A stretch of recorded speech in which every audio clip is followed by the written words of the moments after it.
and cultivate your motivation.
Okay. So when discussing verse 41 and speaking of the four dhyānas, you said if you don't use those states to develop wisdom and realize the nature of reality, then when that good karma ends, you'll be reborn in the desire realm. So the question is, when you're in those states of samadhi, do you have a teacher? How would you know how to develop wisdom without someone to guide you who knows how to do it? Good question.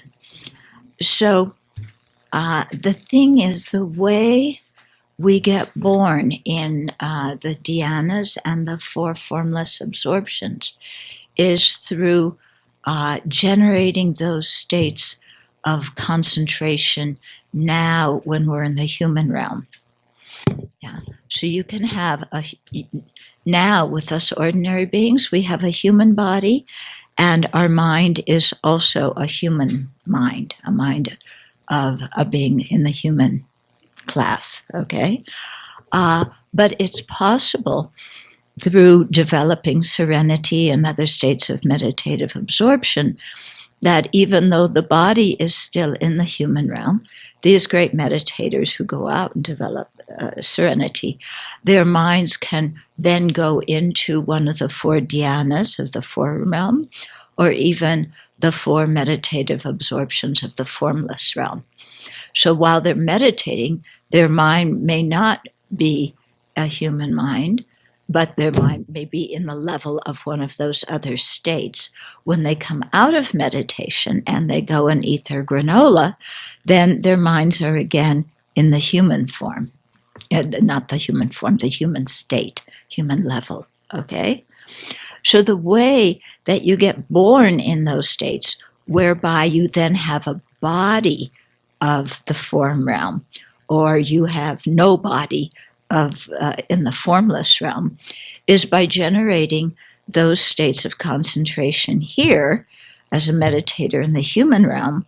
And then when you die, having that state of meditative absorption, and then that acts to then propel you in your next life to be born in one of those realms, okay? So that then your actual rebirth is there. So the non-Buddhists who don't know about emptiness, they generate these deep states of concentration, and then they get born in the form realm or the formless realm, okay? And so they stay in those states of absorption, and it's very comfortable, yeah. But because they don't generate wisdom, when that karma to be reborn in that state ends, then they fall back and they take rebirth in somewhere in the desire realm. Okay. Now there are stories of the Buddha and some masters teaching some of the gods in the form realm. In the formless realm, they're in too deep absorption. You can't get through to them. But there are stories of teaching them in the form realm. Okay, so they can have a teacher there. It's not optimum to practice there because the pleasure you experience through being in those meditative absorptions is so great that you don't want to really come out of them to do the analysis and things that you have to do to, realize emptiness. But they can, do that. Yeah. But what really matters is if you attain those states, especially in the form realm, when you're a human being, yeah, then you can have those states of samadhi, come out of them, learn about emptiness from your teacher and so on, and then start to do the analytical meditation. Your concentration is already better than before.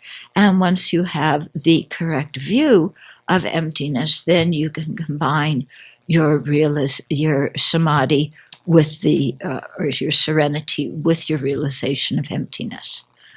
Okay, but that's only by Buddhist practitioners, yeah, because they're the only ones who are interested in learning about emptiness. The non-Buddhists, their ideas of what moksha or liberation is incorrect, and so they don't create the causes to attain it. And sometimes, actually, they take rebirth in the form or formless realm, thinking that that is liberation because it's so peaceful and so comfortable.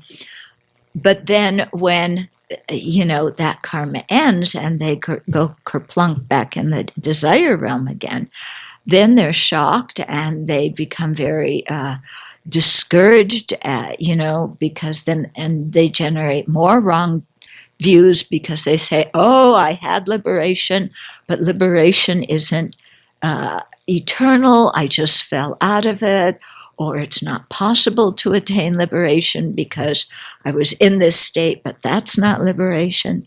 So it can be very confusing for them. Okay. So that's why our teachers, they don't stress that we develop samadhi and serenity now. They say, do your meditations, focus on that, improve your concentration, but make sure you do the analytic meditations on renunciation, on bodhicitta, on the correct view, because with those you will have the right motivation and the right understanding of the path and the things the different causes you have to create to gain liberation or full awakening. Yeah. And then when you have that, yeah, then it doesn't mean you have to have full realizations of renunciation, bodhicitta, and wisdom. It doesn't mean that. But when you have something, solid and substantial, then if you develop serenity, you can really use it in your practice to make your realizations of the other aspects of the path, to integrate those with your mind more.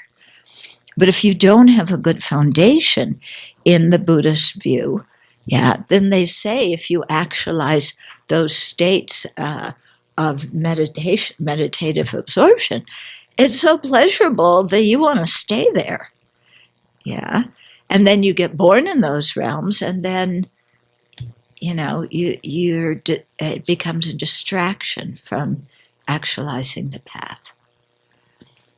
Okay, so that's why they don't put us all in serenity meditation first thing as beginners, They say, okay, you got to learn the whole path, and you have to, at least have some renunciation of samsara, because if you don't have the desire to get out of samsara, then for sure, if you realize serenity, you're going to take rebirth in those realms and not even think of getting out of samsara. Okay. Then, can you please explain the Dharmakaya and how it relates to individuals' mental continuum. Okay, so this was actually what I was going to talk about this morning, well, yesterday morning, and also this morning, that I never got to. I wanted to go through the, briefly, the ultimate and conventional three jewels so that you would have some idea in Refuge what that meant. So we might as well start that topic now, since there was a question on it, and then we'll do Nagarjuna tomorrow morning, maybe, or something like that. Should we do that? Yeah. Okay. Or I could go deeper into Refuge tomorrow morning, too. That's what I had wanted to do. But, we started talking about other things. There are several different ways to posit the ultimate and conventional three jewels. There's different ways to do it, so I'm going to do one way. And this is the way that Pabonka Rinpoche does it. I don't know where he got it from. Okay? But, so you have the ultimate Buddha jewel and the conventional Buddha jewel. Okay? The ultimate Buddha jewel is the truth body, or the Dharmakaya, okay, which has the nature of the perfect abandonment of all defilements and the perfect realization of all excellent qualities. Okay, so with the Dharmakaya, you've eliminated everything to be eliminated. You've developed all the good qualities to be developed. Yeah. Now, there's two branches, two types of Dharmakaya. Yeah, there's the wisdom truth body, or the Jnana Dharmakaya, and the nature truth body, or the Svabhavika Dharmakaya. Okay, I'll just stick with the English, unless you want to note the Sanskrit. Okay, so you have the wisdom truth body and the nature truth body. These are both forms of the ultimate Buddha jewel. So the wisdom truth body is the omniscient mind of a Buddha. Yeah, and it has three principal qualities. So the first one is knowledge or wisdom, because the Buddhas know all phenomena. The second quality is compassion, because they seek to benefit all sentient beings without hesitation and without partiality. And the third one is power or ability, and that means that from a Buddha's own side, they lack all the impediments to exercising skillful means. Okay, so that's the wisdom truth body. That's the mind of the Buddha. So the wisdom truth body is of the different kinds of phenomena. It's a consciousness. Yeah, the nature truth body, the second type of Dharmakaya, has two branches also. Okay, so one is called the natural stainless purity, and that's the emptiness of inherent existence of a Buddha's mind. Okay, so it's the natural stainless purity. It's the ultimate mode of existence of a Buddhist mind, and it's completely pure without any stain, and it's the natural state. So it's talking about the ultimate mode of existence of a Buddha's mind. Yeah, it's the emptiness. Emptiness is a permanent phenomena. It's not a consciousness. Okay? Then the second kind of nature truth body is called the purity from adventitious defilements, and that is a Buddha's true cessation of afflictive obscurations that bind sentient beings to samsara, and of the cognitive obscurations that prevent sentient beings from becoming omniscient and knowing all the conventional and ultimate truths simultaneously. Okay, so the natural stainless purity is the emptiness of inherent existence of the Buddha's mind. The purity from adventitious defilements is the true cessations of a Buddha's mind. Both of these are permanent. Yeah, and actually, the true cessations of a Buddha's mind are a form of emptiness. Yeah, but they're separated here. So what you have with the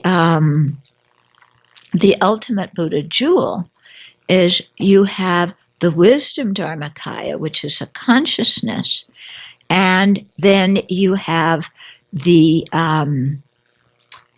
nature truth body, which talks about the ultimate mode of existence of that consciousness and the true cessations of the afflictive obscurations and cognitive obscurations. Okay, so the wisdom Dharmakaya is impermanent, and remember, impermanent just means it changes moment by moment. So all consciousnesses are impermanent. Yeah, impermanent and eternal are different in Buddhist language. Impermanent just means it changes moment by moment. Eternal means it never ends. Okay?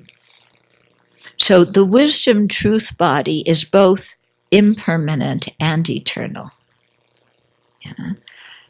The nature truth body, being emptiness and being true cessations, that one is permanent because it doesn't change moment by moment.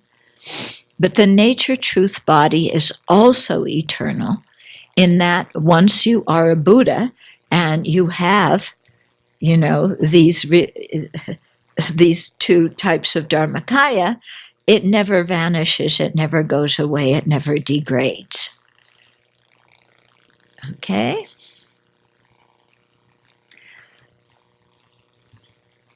So let me go to this person ask some questions here. So is this ultimate nature of the mind permanent?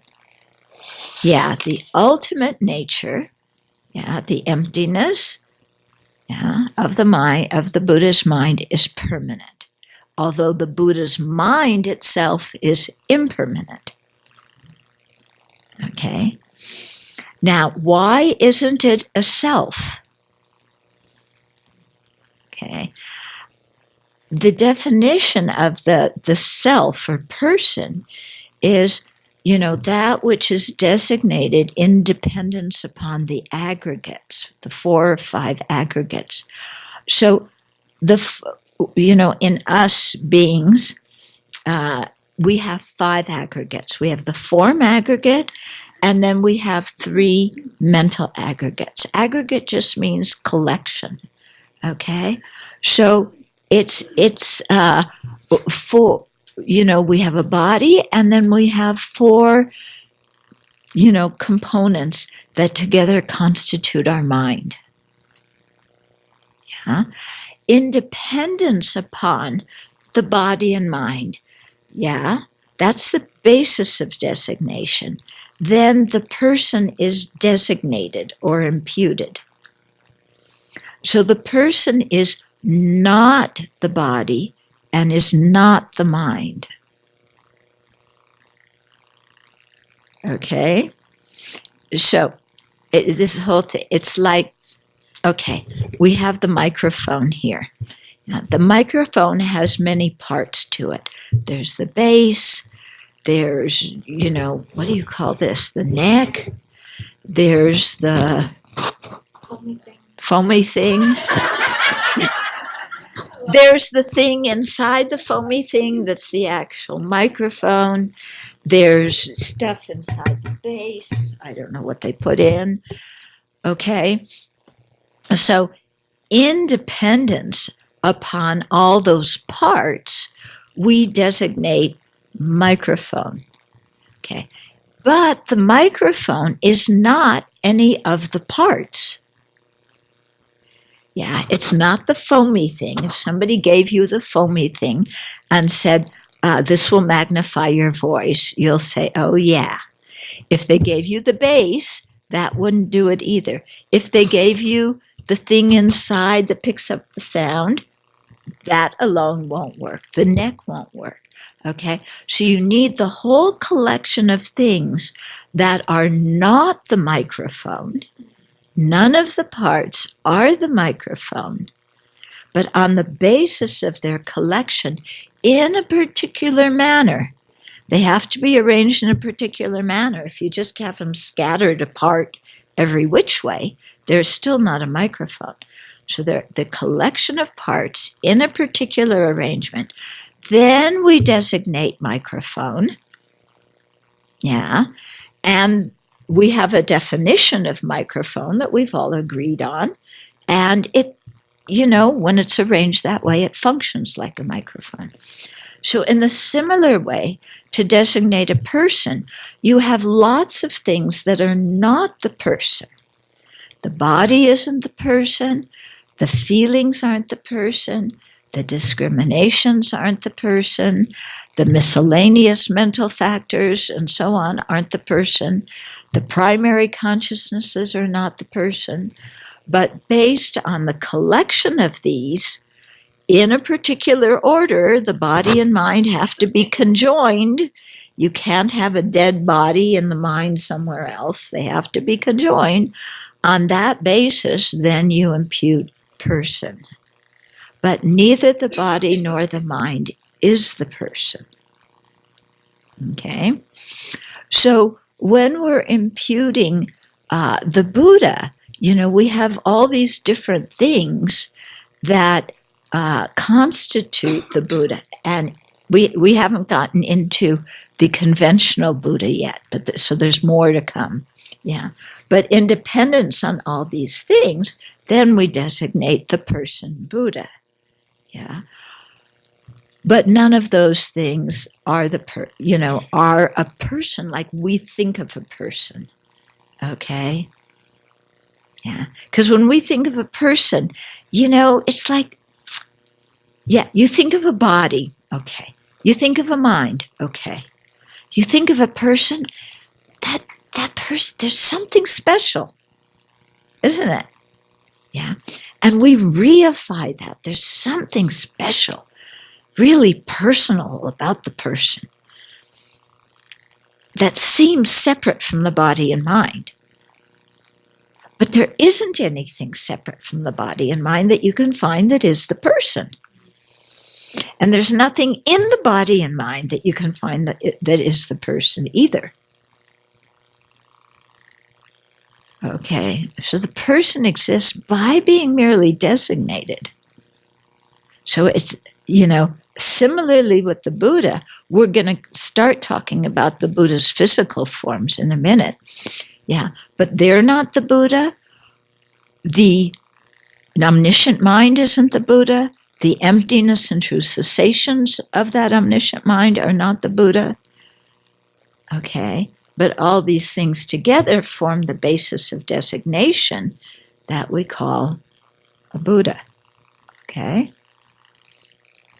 So that's why the Dharmakaya isn't a self. Okay. Now, we keep on thinking, well, okay, you label self. So that means there is something else in there besides the body and mind. No, there isn't. The self exists just by being designated. When you search for what it is, with ultimate analysis, trying to find out exactly what is the self, you can't find anything. When you don't search, then, and you're working just with conventions and giving things names and having conceptions, then you talk about the self. But, there's no self in there. Not even with the Buddha.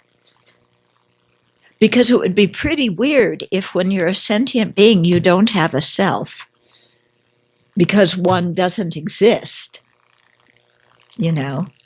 you don't, I should say, you don't have a findable self. You don't have an inherently existent self when you're a Buddha. And then when you become a Buddha, then you get one. Okay, so something that doesn't exist at all, you get after you become a Buddha, and you have omniscient wisdom that sees everything that exists and doesn't see anything that doesn't exist. But you get one of those things that doesn't exist then. That doesn't make any sense. Yes, but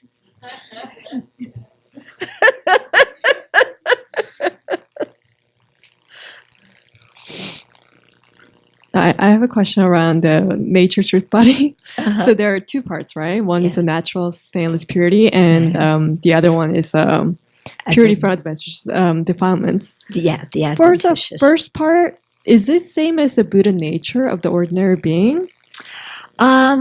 Yes, the first one, it's not the same, because one is the emptiness of the omniscient mind and one is the emptiness of an ordinary being's mind. But when you perceive them with direct realization, they appear to the same, I see. to the realizing mind. But they're different because one's the emptiness of, yeah, okay. But also, when we talk about Buddha nature, there's one aspect of Buddha nature that is the emptiness of the mind. There's another type of Buddha nature that's called the evolving Buddha nature.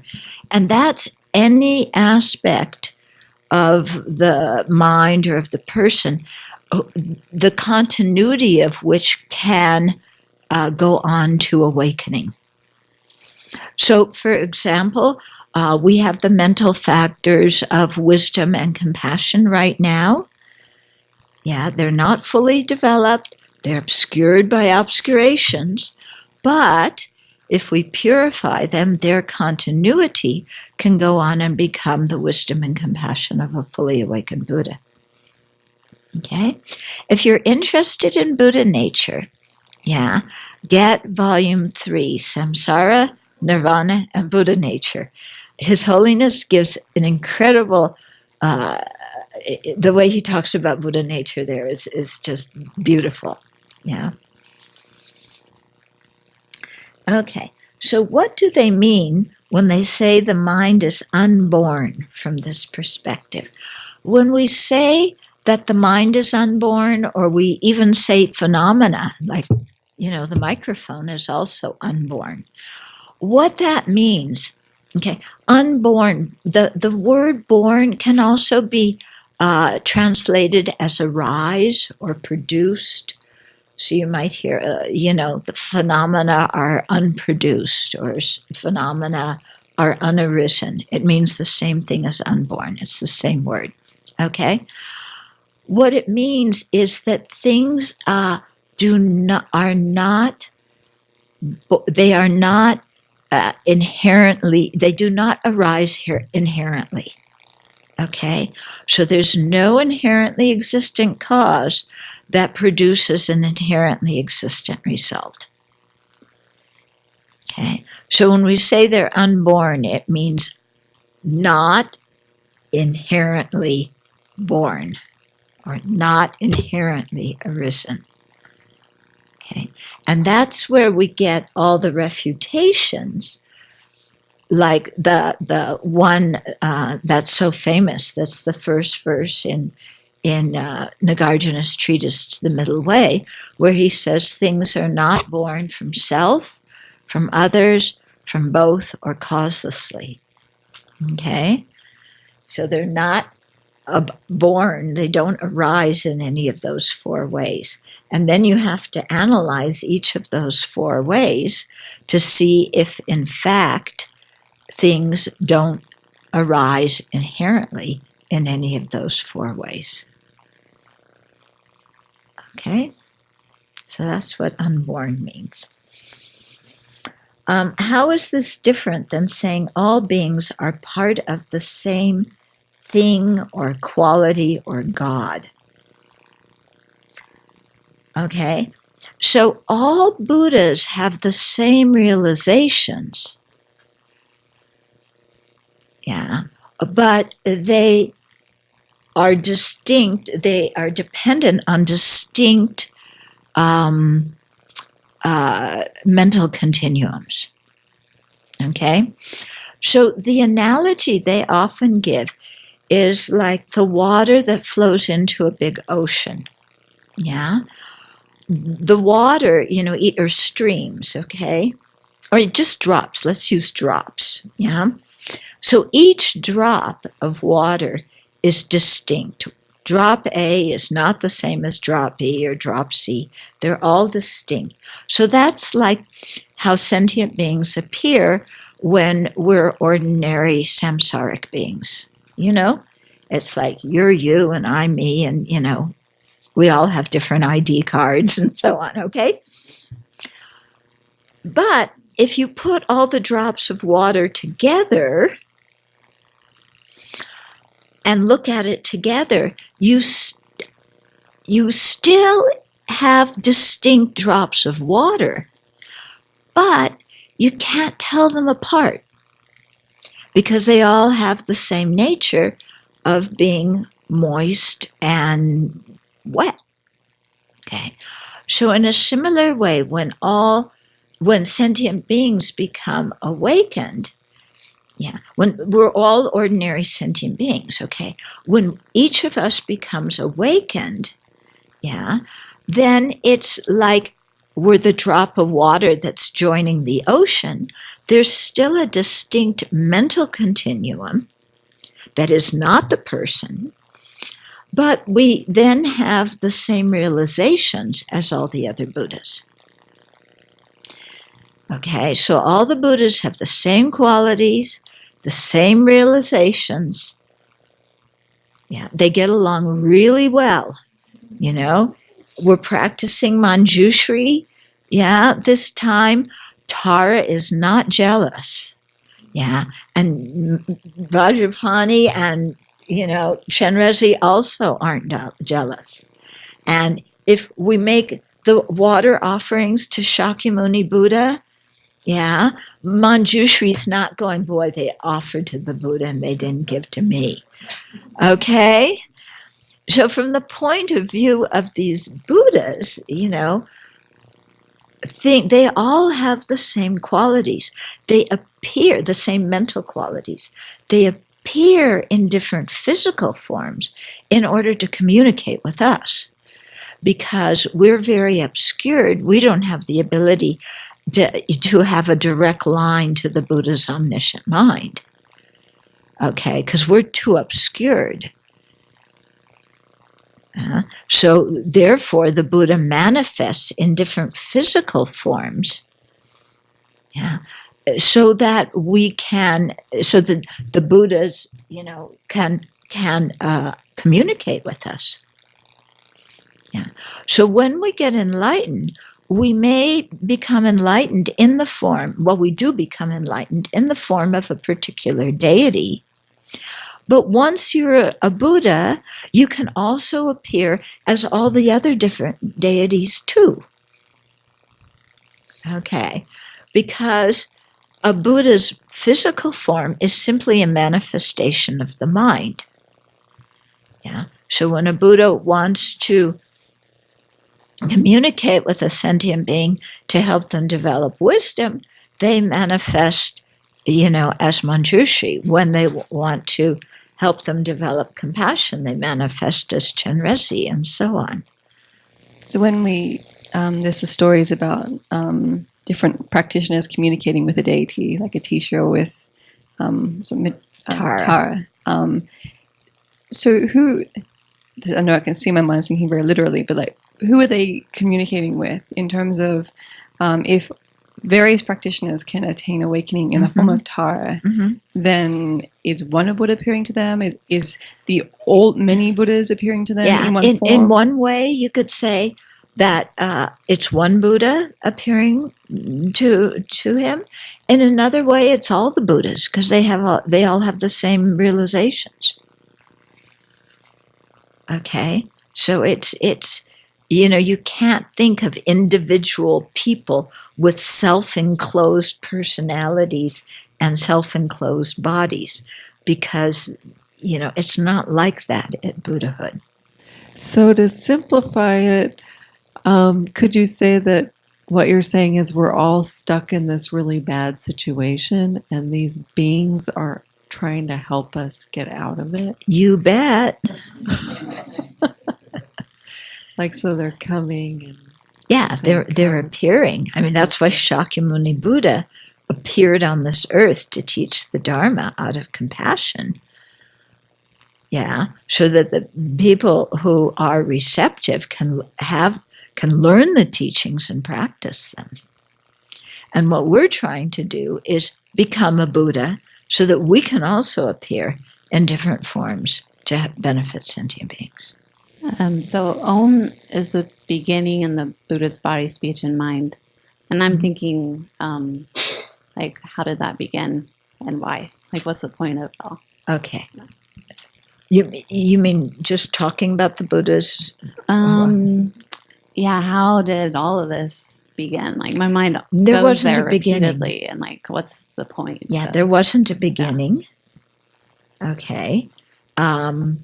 Because you can't find a beginning to samsara, so you can't find a beginning to the existence of Buddhas. What's the point? To stop suffering, to stop dukkha. That's the point. I guess I was thinking, what's the point of dukkha? Why did it? What's the point of dukkha? Why did dukkha start? Dukkha, the origin of dukkha, these are good questions. Yeah, the origin of dukkha is ignorance. And ignorance doesn't have a beginning. Yeah, it's just always been there. Like the number line, you can't find a beginning to the number line. Okay, we like to think of beginnings. Yeah, because we were raised with, there was in the beginning. Yeah. Yeah, but Buddha says there was no beginning. Because if there was a beginning where there was nothing and then something appeared, then you would need a cause to create that beginning. In which case the beginning wouldn't be the beginning because there was a cause that came before it. Then you would ask, well, what was the cause of that cause? How did that cause come into existence? It can't come out of nowhere. It too had a cause. So you just have beginninglessness. What is meant when sometimes you run across the term primordial Buddha? Okay, primordial Buddha just means, it just means Buddha. Yeah.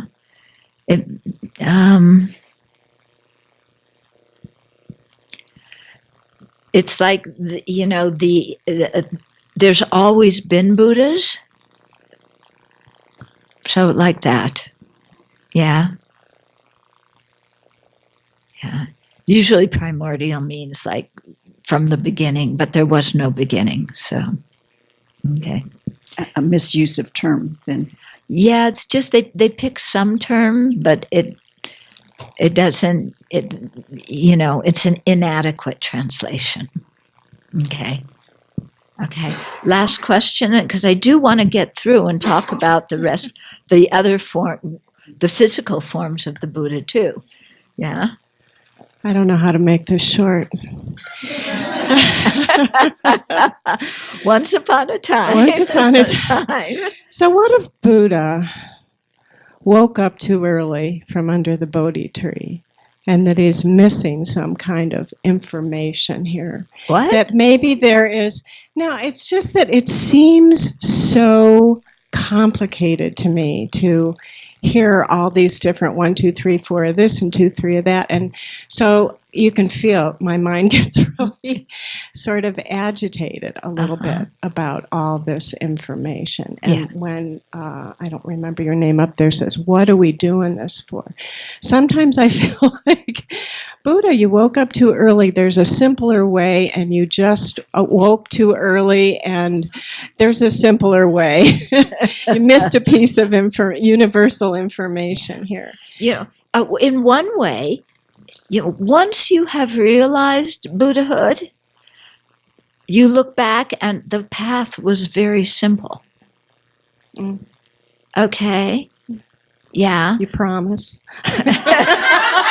When you look back. Okay, let's talk about the U.S. women's soccer team that just won the fourth, thing. Okay? So, and they're asking for equal pay, and the audience all chanted equal pay too. Yeah. Anyway, where was I? I'm somewhere with the soccer ball. Okay. When you're a 5-year-old little girl and you look at those women playing soccer, it's like, oh my God, how do they do it? I have these itty bitty short legs, and, and I try and run and I fall down, and I don't have very good hand-eye coordination, and the ball just like goes by. And when I kick it, it goes like 2 feet in front. And, how can I ever become, a member of this team? Okay, so I forget there's one of them that's really famous. The Reagan Rapinoe. Okay, she's the one with the pink hair. Okay, so when she was a little girl, or even 3 or 4, I mean, she may have thought like that. Like, I kick the ball, it doesn't go anywhere, and people throw it and, goes right past me. I can't block it at all. Okay, but she trained, she gained the skill, she worked very hard over a long period of time. She made the team, she continued to train, she worked together with all of her teammates. They won the fourth, whatever it is, World Cup something. And looking back on it, she did the final goal or something. I don't understand soccer. People care so much about balls. It's just like, I don't care. But anyway, she made the final goal, and everybody's going, Ray, and you're so special, and you're so competent. You're the best soccer player, because she got the golden boot. I don't know what the golden boot is. Yeah. She got a golden boot, and and she has this trophy, and when she's so skilled that for her kicking that final goal was no big deal. Yeah, it was just you kick the ball and it goes. You know where to kick it because you watch where the goalie is, and you kick it and it goes. And it's a cinch, okay? So for her, she looks back and it's like, what was the problem? It's actually very easy. So in the same way, but when she was like this big, it was really hard, okay? So it's similar. Yeah. Because, the whole key is realizing emptiness. Now, emptiness is here all the time. We live in the middle of emptiness, but we can't see it. We're totally obscured. Yeah. But once you realize it, then it's probably like, duh, this has been in front of my nose the whole time. I just didn't see it. Okay. So why do we need all these categories and the 15 of that and the 13 of this and this thing and the way they all figure together and don't get them mixed up and da-da-da-da-da? Why do we need all that? Because to get to the simplicity of the thing, we have to work through all the complications our mind throws up. Yeah. If we just sit there and say, I'm going to realize emptiness, then what happens? Yeah. Do you have any idea what emptiness is? Even if it appeared to you, would you recognize it? We have no idea. Realize emptiness. What in the world is emptiness? Yeah. Realize it. What does realize it mean? How? What and what realizes emptiness? And do I create emptiness, or is it there all the time? And after I realize it, does it go away? Does it change into something else? Are there many kinds of emptinesses, or is there just one emptiness? So all this stuff is to help us clarify our mind so that we know exactly what to meditate on. Yeah? Because otherwise, I'm going to realize emptiness. Okay, my checking account is empty. Empty, empty. Oh, that's the emptiness that's going to lead me to Buddhahood. The emptiness of my checking account. Well, no. Okay?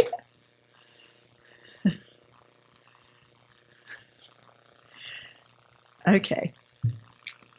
So now let's talk about the conventional Buddha jewel. We just did the ultimate one. Now the conventional one. So the conventional Buddha jewel consists of the form bodies. There's more than one form body. Okay?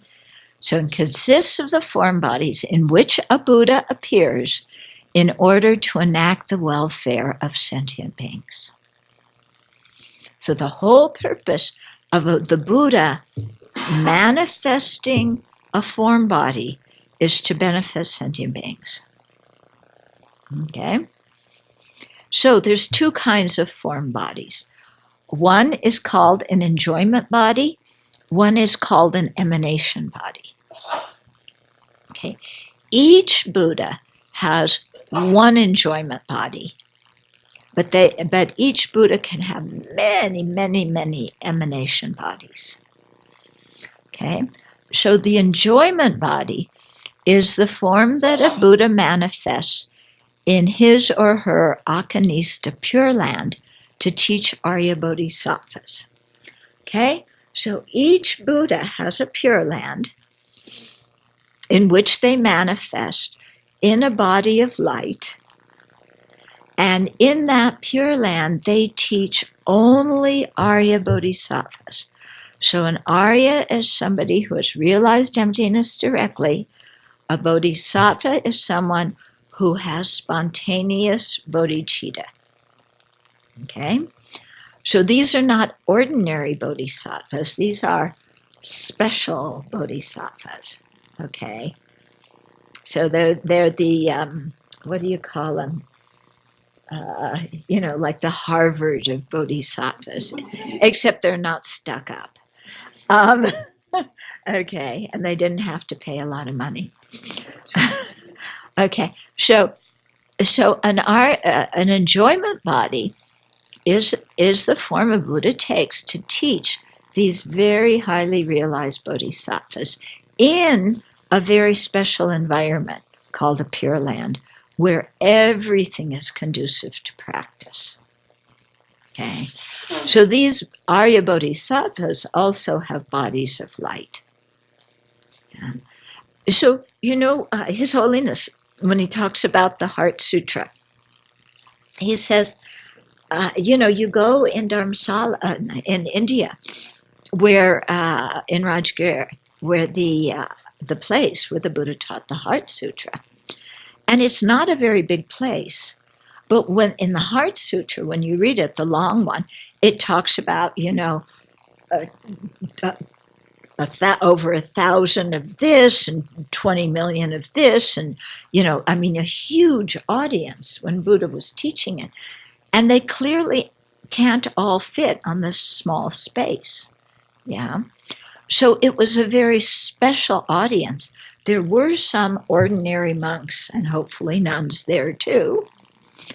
But there were all these Arya Bodhisattvas who sat in space, in their bodies of light or, however they wanted to appear. And, they didn't need to be all crowded together in that small space. Mm-hmm. Okay, so similarly, they sometimes talk, where is the Akanista Pure Land? I have no idea. You go 2 clouds up and turn left. Yeah. And then you go to the sun and, you turn right at the sun. And, these are, you are there because of the state of your mind, the state of your realizations. Yeah. You don't need a bus ticket to get to Akanista. Yeah.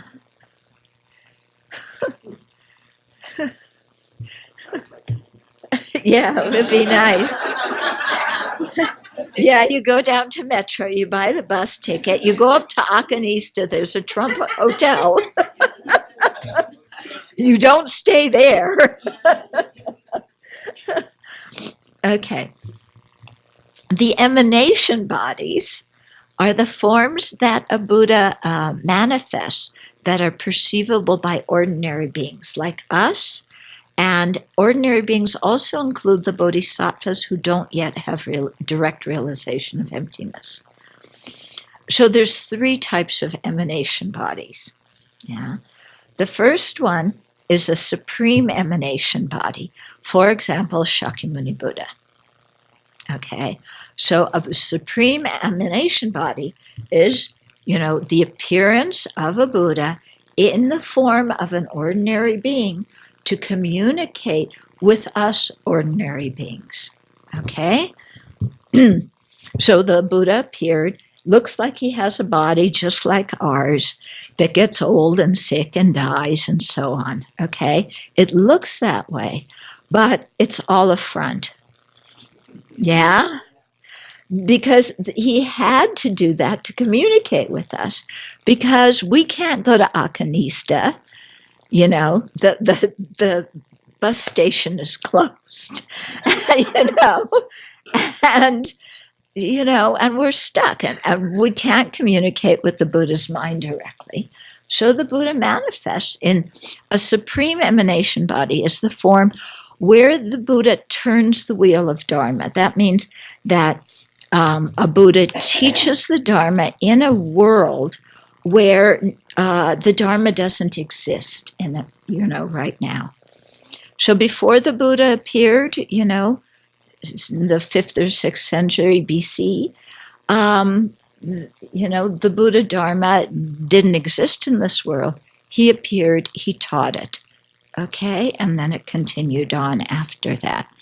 So that's the supreme emanation body. Then you have the second kind of emanation body. The ordinary emanation body is the way the Buddha appears in the diverse appearances of a Buddha in the form of either other ordinary beings or even of physical objects. Okay, so many people believe that His Holiness is this kind of emanation body. Yeah, and actually the Tibetan term tulku means emanation body. That doesn't mean that all the tulkus are in fact emanation bodies. Okay, just because something has that label doesn't mean it is that thing. Okay, we can't be so literal. But they're, they are often viewed that way by their students. Yeah.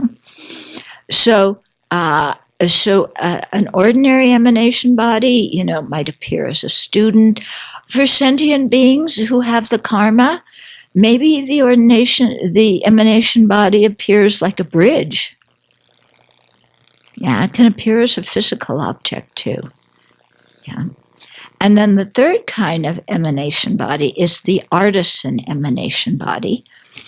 And these are forms of artisans that a Buddha appears in to through which he demonstrates certain worldly skills and in that way subdues the minds of other beings. So the classic example they give is, I don't know when this happened or in what world system, but there was some guy who played, I think it was a violin or some instrument like a violin. And he was really arrogant and he thought he was, I'm the best violinist. And then the Buddha appeared as a violinist. That's the artisan emanation body. And played in a way that was more magnificent than this guy. And by doing that, that guy, his mind became humble and he became open to the path. And then the Buddha was able to teach him. Yeah. So I don't know, maybe Megan is the artisan emanation body that's going to subdue the minds of all the people who think they're great soccer players. Yeah, I don't think so, but maybe. Okay, so the conventional Buddha jewel and the ultimate Buddha jewel together make up what we call the Buddha jewel, and that is the Buddha jewel that we take refuge in. Okay, the whole thing. Okay, you ready to go on to the Dharma jewel, or do you have some questions? If I can keep my notes straight, can you throw out a couple of the Sanskrit terms? Yeah. Okay. So the truth body is the Dharmakaya. Okay. The nature truth or the wisdom truth body is Jnana, Jnana Dharmakaya. The nature truth body is the Spavavika. I always want to put an extra ka in there, but it isn't there. Svabhhavika, Dharmakaya. That's the nature truth body. Okay. Then the conventional Buddha nature, when you talk about the form bodies together, then you call it Rupakaya. Rupakaya. Kaya means body in the sense of a collection. A collection of things is a body of something. Okay. The enjoyment body is the Sambhogakaya, Sambhoga Kaya, Kaya. And the emanation bodies are Nirmanakaya, Nirmana Kaya. Okay, we'll go on to the Dharma Jewel. Well, let me read you what it says here. Okay, this is from Following in the Buddha's Footsteps, Volume 4, coming out in October or November. Okay, so the truth body is so called because the wisdom truth body is the supreme true path, and the nature truth body is the supreme true cessation.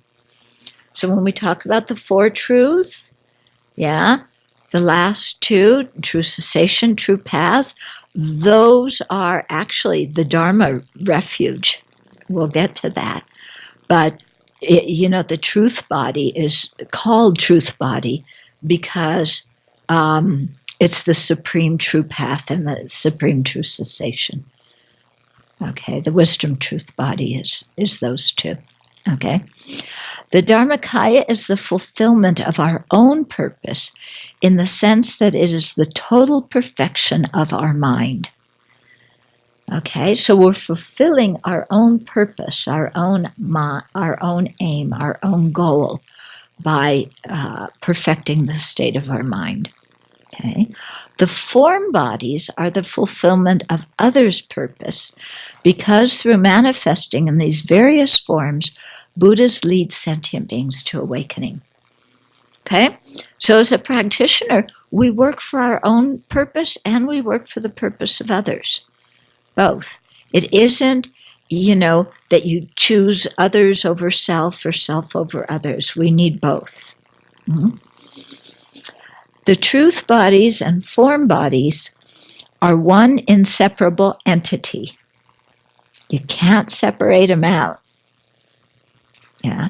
They are attained simultaneously at the first moment of Buddhahood. So when before you're a Buddha, you're a 10th Bhumi Bodhisattva. The moment that you eradicate that last stain or defilement on the mind, the first moment of Buddhahood, you get all of the Buddha bodies in one shot. Yeah? Huh? Yeah, they all come together in one package. Yeah. Because once you have eliminated all the hindrances, then everything's there. Yeah, it's already there. Okay.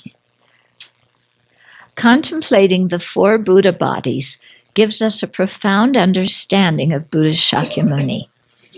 His physical appearance as the human being Gautama Buddha is an emanation body, a form he assumed to suit the spiritual dispositions and interests of ordinary beings in our world. An emanation body derives from a subtler body, an enjoyment body, okay, which emerges from the wisdom Dharmakaya, a Buddha's omniscient mind. A wisdom Dharmakaya arises within the underlying nature of reality, a Buddha's nature Dharmakaya.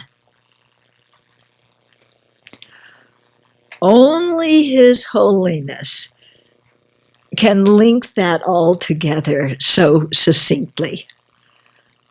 There is so much in that statement, and he just, 3 sentences put it all together. Okay? What happens to the subtle wind? That becomes the Sambhogakaya. Yeah? Mm-hmm. It's on following in the Buddha's footsteps. The Buddha Jewels starts on page 16. Okay, and goes through 17 and the top of 18. And then on 18 starts the Dharma Jewel. Venerable, how does what they called a rainbow body relate to these bodies that you are mentioning? Okay, so a rainbow body is a body of light that's taken by an Arya Bodhisattva. The continuity of that rainbow body can become the Buddha's Rupakaya. Okay, so it's the kind of body that certain Arya Bodhisattvas have on the path. Hmm?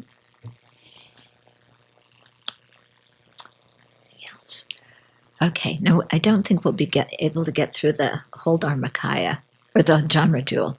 Actually, it's much shorter, the whole explanation. Maybe we will. So the Dharma Jewel. Again, we have the ultimate Dharma Jewel, which is the true cessations and the true paths in the mind stream of Aryas. Okay, so an Arya can,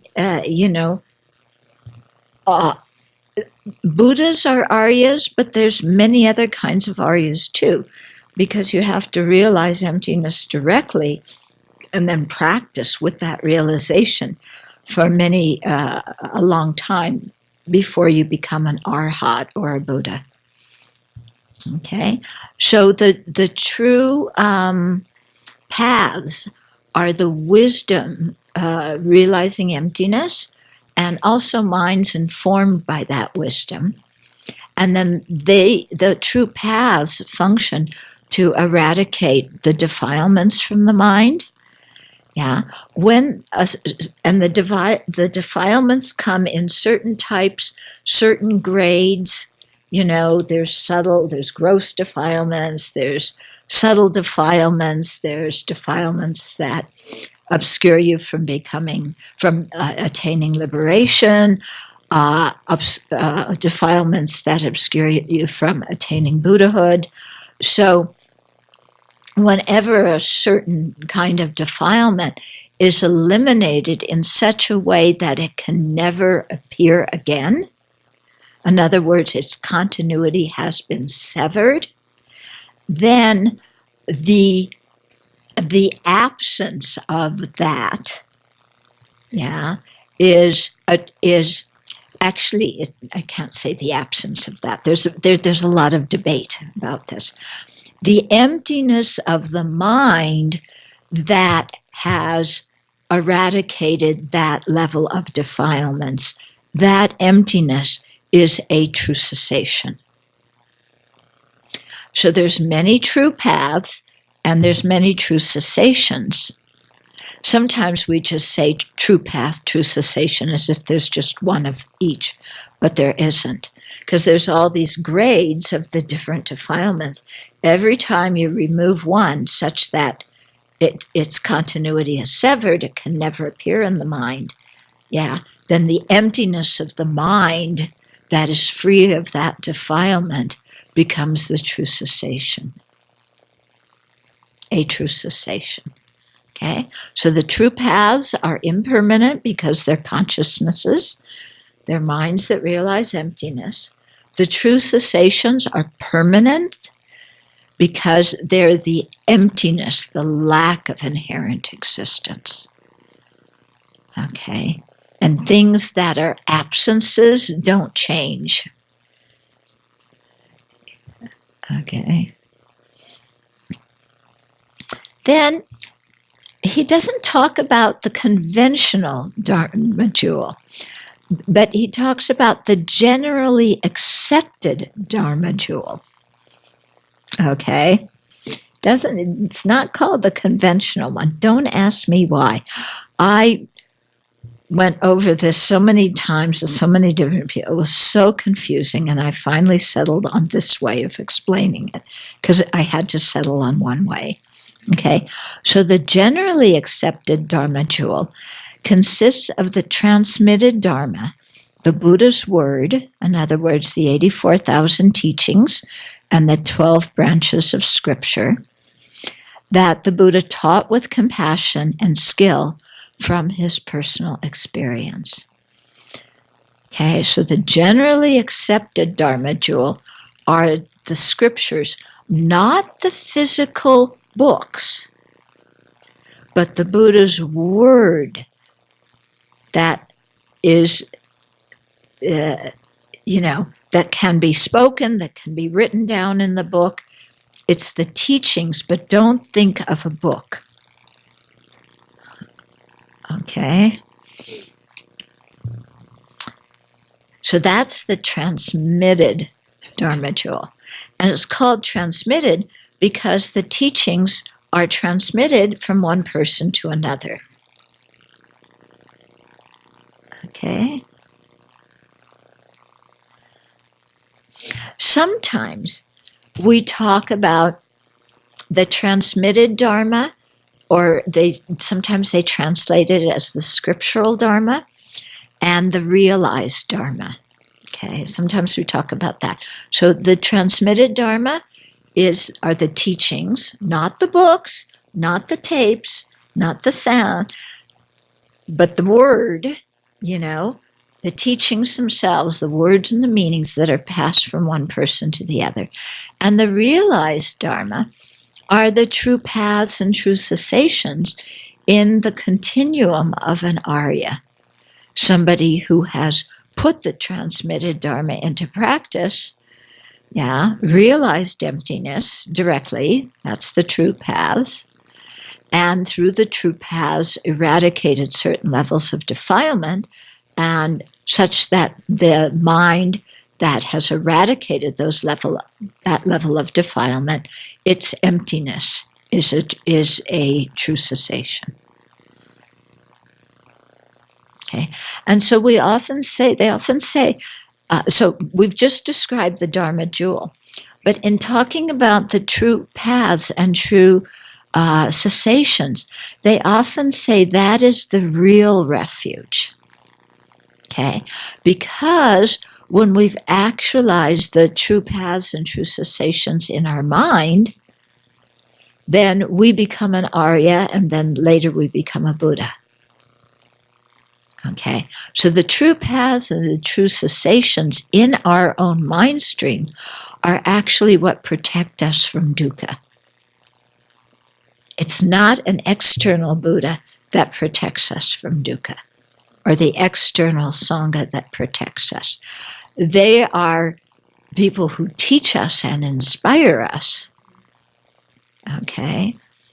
But the real thing that protects us is our own realizations. Yeah? And those can't be given from one person to another.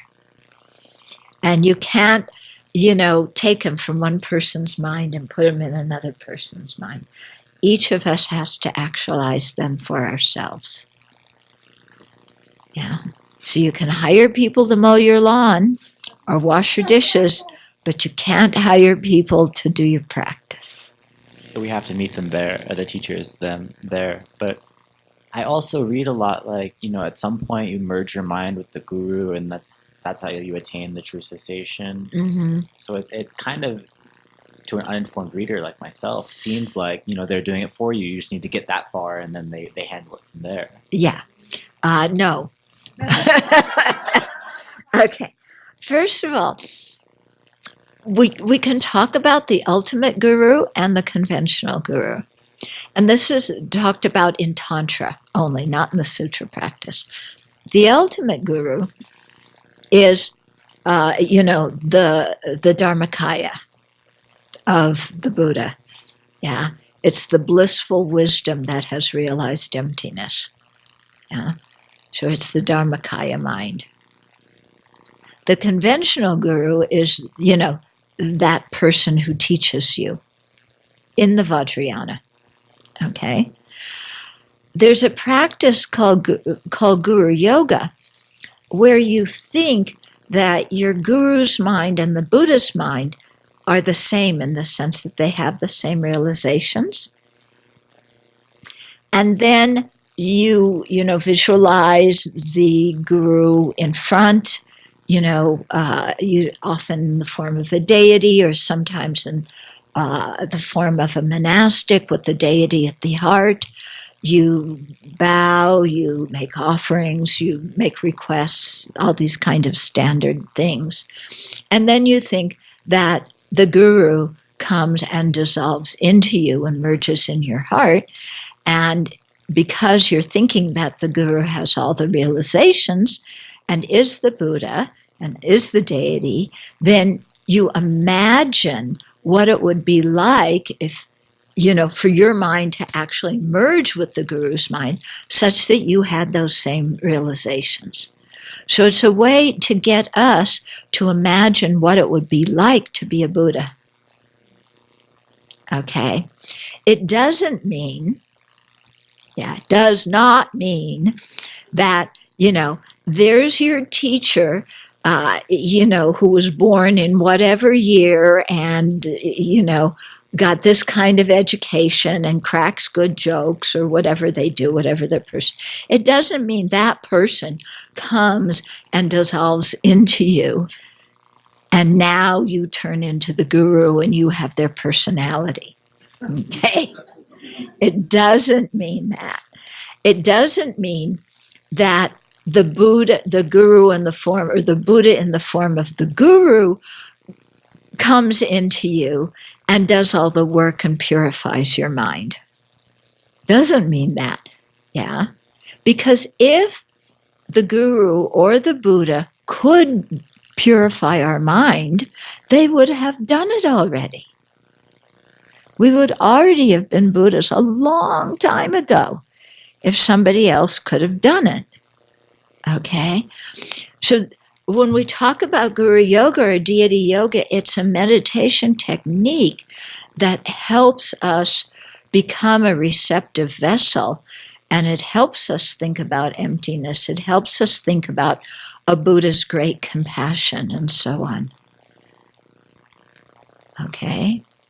It doesn't mean that somebody enters in our mind stream, pulls different switches and then boingo, does the work, while we were sound asleep in the hall. Yeah. It doesn't mean that. Okay. Yeah. But it's a way, if you live far away from your teacher, it's a way of remembering your teacher every day and paying respect and generating a feeling of closeness with your teacher and thinking of your teacher's good qualities and imagining that you're generating those same good qualities. Yeah, so it's very helpful on that level. And as you understand emptiness more and as you understand the path more, then the whole meaning of Guru Yoga or Deity Yoga changes. It gets deeper. Okay. So we'll stop here, and then tomorrow we'll talk about the Sangha Jewel.